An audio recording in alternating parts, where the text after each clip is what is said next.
লেবুটা কত বড়। হ্যাঁ যাচ্ছি গা, ভাঙতে পারি না তো, দাও আনতে হবে, কাটতে হবে দাও দিয়া। এই যে লেবুটা এখন বোটা শুদ্ধ কেটে নিচ্ছি।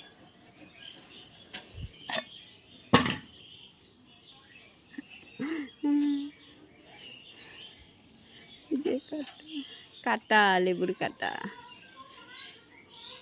এই তো কাটা হয়ে গেছে। পাতা শুদ্ধ লেবু দেখো কি পিস,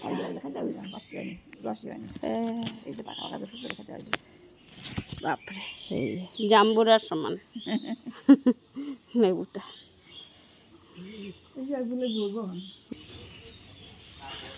ফুলগুলো দেখো কত ফুল ফুটছে, তো এগুলো ফুলগুলো তো ফুটবে, আরো লেবু হবে, সম্পূর্ণ গাছ ভর্তিই ফুল আছে দেখো।